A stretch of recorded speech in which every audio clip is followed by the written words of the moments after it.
30 वर्षों के बाद शनि मीन राशि में फिर से प्रवेश करने जा रहा है। 57 साल के बाद शनि के साथ सूर्य फिर से मेष राशि में मिलने जा रहा है। 90 वर्षों के बाद शनि के साथ सूर्य और राहु का युति बन रही है, जिसके कारण से कुछ राशि वालों को संकट के बादल आने वाले हैं तो कुछ राशि वालों के आनंद होने वाले हैं, लेकिन सब कुछ अनिश्चय ही रहेगा, निश्चित कुछ नहीं रहेगा, क्योंकि राहु अनिश्चय है। शनि और सूर्य तो निश्चित ग्रह हैं, उनका निश्चित है कि वो इस राशि में जाएंगे तो इसका ये ऐसा परिणाम देंगे, उस राशि में जाएंगे तो वैसा परिणाम देंगे। लेकिन जब राहु इनके साथ मिल जाएगा तो राहु क्योंकि अनिश्चय की स्थिति है, इसीलिए राहु के कारण यह सब अनिश्चय की स्थिति उत्पन्न होने वाली है। तो सबका भाग्य कुछ ना कुछ परिवर्तन की ओर होगा, सब अनिश्चय के दौर में जीने वाले हैं। ऐसा योग बन रहा है 29 मार्च से 9 मई 2025 के बीच में। क्या है यह योग, ये सब हम आपको बताने वाले हैं, क्योंकि यह योग लगभग 100 वर्षों के बाद मीन राशि में बन रहा है। इसकी सब मीमांसा करेंगे आज के इस वीडियो में। तो जय हो कामतानाथ महाराज की। आज के वीडियो को प्रारंभ करते हैं। 29 मार्च को 30 वर्षों के बाद न्याय के देवता शनिदेव अपनी स्वयं की कुंभ राशि का परित्याग करके देवगुरु बृहस्पति की मीन राशि में प्रवेश करने जा रहे हैं।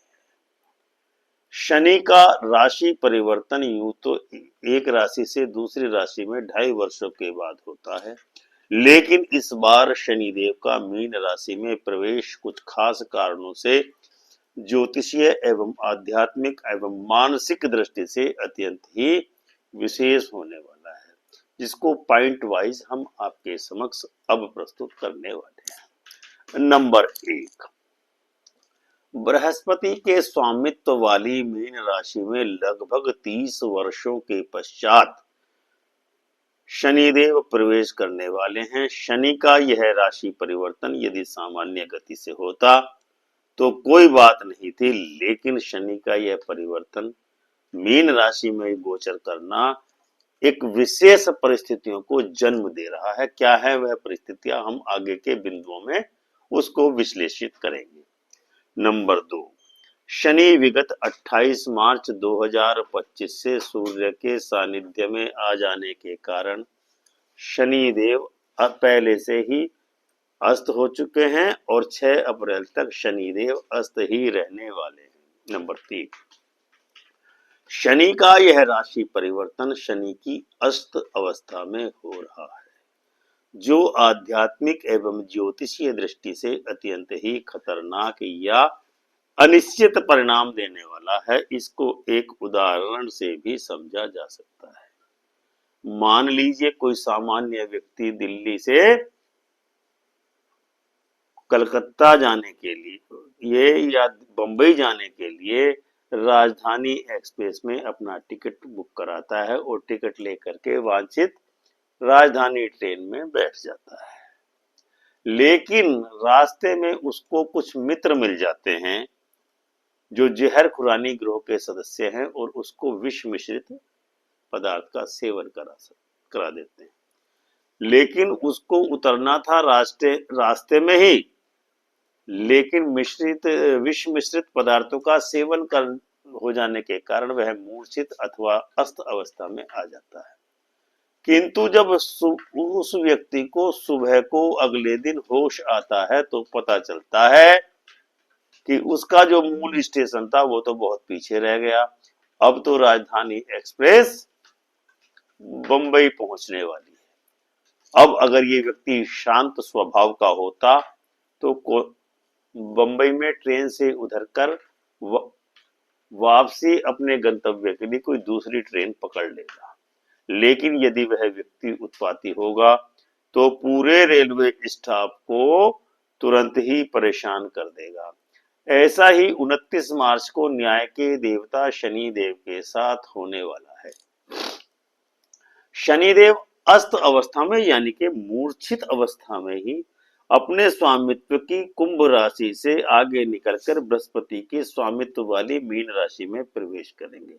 यानी कोई व्यक्ति नशे की हालत में अपने घर से किसी दूसरे के घर में प्रवेश कर गया, ये हालात शनि की इस समय बनेगी 29 मार्च को। अब आप स्वयं सोचिए कि क्रूर एवं उत्पाती ग्रह शनि देव को जब 6 अप्रैल को होश आएगा या वह उदय होगा शनि, तो मीन राशि का क्या हाल करके छोड़ेगा। नंबर 4, मीन राशि में पहले से ही राहु गोचर कर रहा है।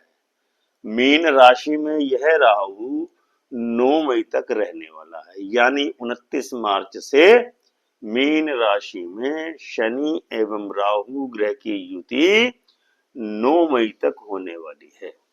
राहु एवं शनि की मीन राशि में यह युति 9 मई 2025 तक रहने वाली है। मीन एवं राहु की यह युति लगभग 90 वर्षों के बाद बन रही है, यानी 90 वर्षों पहले देश में जो स्थिति थी ठीक वही स्थिति 29 मार्च के बाद बनने वाली है, चाहे वह देश में हो, चाहे पूरे संसार में हो, चाहे एक राज्य में हो, ऐसी स्थिति बनने वाली है। नंबर 5, इतना ही नहीं 13 अप्रैल 2025 तक शनि देव के पिता सूर्य नारायण भी मीन राशि में ही गोचर करने वाले हैं। नंबर 6, मीन राशि में सूर्य के गोचर करने के दौरान पहले से ही मांगलिक एवं शुभ कार्यों का सनातन धर्म में पूरी तरह निषेध माना गया है। इसीलिए ऐसे समय में शनि राहु एवं सूर्य का मीन राशि में एक स्थान पर स्थित होना एक ऐसे योग की उत्पत्ति करता है या निष्पत्ति करता है जो जिसको ज्योतिष की भाषा में पिशाच योग के नाम से जाना जाता है। मीन राशि में बन रहे इस पिशाच योग का सबसे बड़ा शिकार मीन राशि ही होने वाली है। मीन राशि काल पुरुष की कुंडली में 12वें भाव की होती है, जिससे विदेश भी देखा जाता है, विदेशों से संबंध भी देखा जाता है, लाभ हानि भी देखी जाती है, सोने के स्थान के बारे में भी विचार किया जाता है। यानी कि नेक्स्ट पॉइंट 29 मार्च से 9 मई तक चलने वाले पिशाच योग के कारण निश्चित ही संसार में, देश में, राज्य में कुछ विकराल परिस्थितियां उत्पन्न होने वाली हैं, जो इन तीनों ही ग्रहों की मानसिकता पर आधारित रहने वाली है। नंबर 8, सूर्य को राजा का प्रतीक माना जाता है। वर्तमान समय में राजा तो होते नहीं हैं, राष्ट्राध्यक्ष के रूप में प्रधानमंत्री और राष्ट्रपति होते हैं। मेदिनी ज्योतिष में सूर्य सत्ता युक्त जातक राजा, प्रधानमंत्री, सरकार, राज्यों की सरकार, राज्यों के प्रमुख बड़े व्यावसायिक संघ को इसमें सम्मिलित किया जाता है। नंबर 9, ज्योतिष में शनि को विद्रोही, जनता, लोकतांत्रिक संघ, चुनाव, सामान्य श्रमिक वर्ग, कृषक वर्ग तथा के द्वारा विद्रोह करके सत्ता का तख्ता पलट आदि करने को माना जाता है। मीन राशि का यह शनि सूर्य के साथ होने के कारण शनि पीड़ित होने वाला है। नंबर 10, मीन राशि में गोचर कर रहे सूर्य को राहु पीड़ित कर रहा है, जिसके कारण जन विद्रोह पनपने के व्यापक आधार बनने की संभावना दिख रही है। नंबर 11, शनि और सूर्य का परिणाम तो निश्चित होता है, किंतु राहु का परिणाम अत्यंत ही अनिश्चयी परिणाम देने वाला होता है। राहु के कारण क्या होता है? युद्ध होते हैं, हिंसा होती है, महाविपदा आती है, जैसे कि भूकंप आना, तूफान आना, आंधियां आना, सुनामी आना। ऐसी महाविपदाओं का कारक राहु को माना जाता है। तो ऐसा लगता है कि इस समयावधि के दौरान 29 मार्च से 9 मई के बीच महाविपदा कारक का योग बन रहा है। जगह जगह लड़ाइयां हो सकती हैं। नंबर 12, यानी कि 29 मार्च के बाद लगभग प्रत्येक क्षेत्र में परिणाम आपकी आशा से अन्यत्र अप्रत्याशित ही होने वाले हैं। यानी किसी व्यक्ति का जीवन आनंद में चल रहा है तो अचानक से उसके जीवन में कष्टों का अनावरण हो सकता है, क्योंकि कर्म का सिद्धांत यहां भी लागू होगा। इसके ठीक विपरीत जिनके जीवन में कष्ट चल रहे थे, अचानक से उनके कर्मों के सिद्धांत से उनके जीवन में आनंद आने लगेगा। ऐसे अप्रत्याशित परिणामों से बचने का एकमात्र यही उपाय है कि आप जन कल्याण के कार्य दैनंदिन रूप से करते रहें, इसी में बचाव है। नंबर 13, अब हम आपको उन राशियों के विषय में बताने वाले हैं जो इस पिशाच योग के जाल में फंस करके अपने जीवन संग्राम में निश्चित ही बिखर सकते हैं, यदि उन्होंने अपने जीवन के लिए बचाव में राहत में कोई उपाय न किया तो। अब राशि इसमें कितनी है उसको हम क्रम संख्या के अनुसार ले रहे हैं। तो पहली राशि है कर्क राशि। कर्क राशि के वे जातक जिनका जीवन आराम एवं आनंद के साथ चल रहा था, उनके जीवन में अचानक से चुनौतियां आना प्रारंभ हो जाएंगी। कर्क राशि के जातकों को अचानक से अनेक यात्रा आदि पर जाने का योग बन सकता है, लेकिन उनकी यह यात्राएं हर तरीके से उनके लिए बोझिल और कष्टकारी ही सिद्ध होने वाली हैं। जो लोग प्राइवेट सेक्टर में काम करते हैं, उनको इस समयावधि में विशेष रूप से सतर्क रहने की आवश्यकता है। यदि आप अपना कार्य बदलना चाहते हैं या नौकरी छोड़कर दूसरी जगह नौकरी करना चाहते हैं, तो इस समयावधि में बिल्कुल शांत बने रहें। कोई जैसे जिंदगी चल रही वैसे ही चलने दीजिए, अन्यथा आप स्वयं ही अपने लिए बहुत बड़ी मुसीबत खड़ी कर सकते हैं। दूसरी राशि कन्या राशि।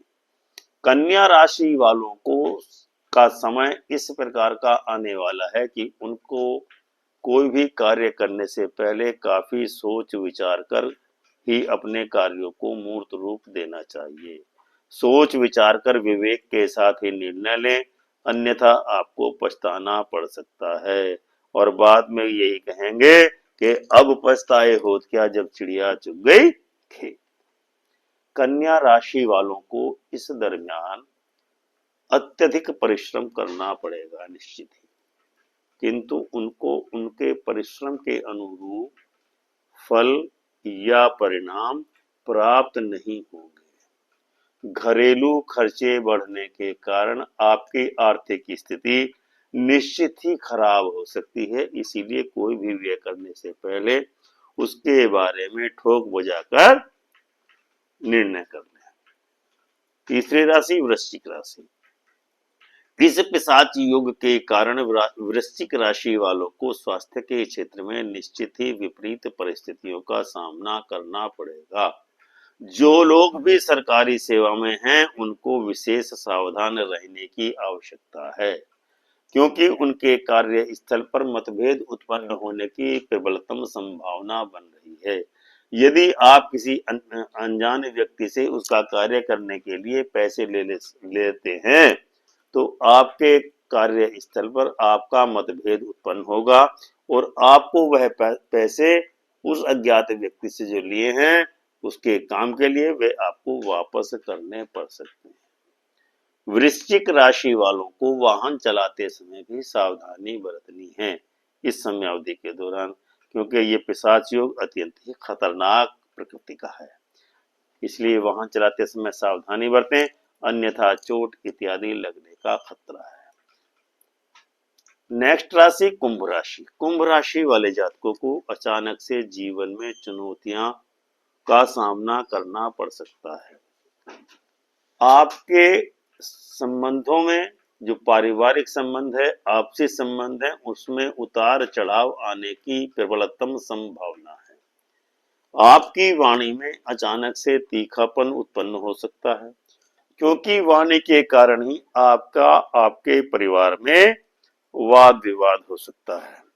रक्त संबंधियों से अपने संबंधों को मधुर बनाने की यानी कि अपनी वाणी को संयमित करने का पूर्ण प्रयास कीजिए, क्योंकि परिवार में आपको अपना मधुर संबंध बनाना एक प्रकार से परम आवश्यक है। इस समय अवधि में आपको सिर दर्द अथवा माइग्रेन की समस्या निश्चित ही उत्पन्न हो सकती है, इसलिए सतर्कता बरतना जरूरी है। राशि क्रम की अंतिम और पिशाच योग से पीड़ित अंतिम राशि मीन राशि। मीन राशि में ही 29 मार्च से पिशाच योग निर्मित हो रहा है, जिसके कारण से मीन राशि वालों के जीवन में सर्वाधिक उत्पात उत्पन्न होने वाले हैं। मीन राशि इस पिशाच योग से विशेष करके नकारात्मक रूप से प्रभावित होने वाली है। उनके पैरों और घुटनों में दर्द की शिकायत हो सकती है। स्वास्थ्य संबंधी समस्याओं का सामना करना पड़ सकता है, यानी कि स्वास्थ्य भी खराब रहेगा, आर्थिक स्थिति भी खराब रहेगी और मान सम्मान के क्षेत्र में भी प्रतिकूल परिस्थितियों का सामना आपको निश्चित ही करना पड़ सकता है। आपके जो कार्य बनते चले आ रहे थे, उनको बनते बनते कार्यों में, महत्वपूर्ण कार्यों में अचानक से आपके रुकावटें आने लगना शुरू हो जाएंगी। इसीलिए सोच विचार कर कार्य करें, धैर्य का साथ दें। धैर्य रखेंगे तो आपके समस्त कार्य अंततोगत्वा सुधरते ही चले जाएंगे। तो मित्रों, यह था आज का वीडियो, जिसमें हमने आपको बताया कि 29 मार्च से 9 मई 2025 के बीच बनने वाले पिशाच योग से किन राशियों पर गंभीर खतरा आसन्न दिख रहा है। समय रहते निदान कीजिए, एक ही समाधान है, जन कल्याण के कार्य करते रहिए।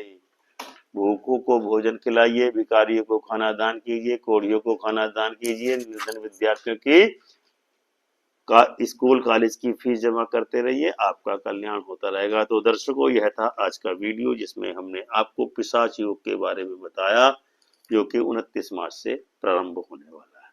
हमें उम्मीद है कि आपको यह वीडियो अवश्य ही पसंद आया होगा और आप वीडियो को लाइक एवं शेयर अवश्य करेंगे और कमेंट करके अपनी राय से हमको अवश्य ही अवगत कराएंगे कि आपको यह वीडियो कैसा लगा। बोलिए कामतानाथ महाराज की जय।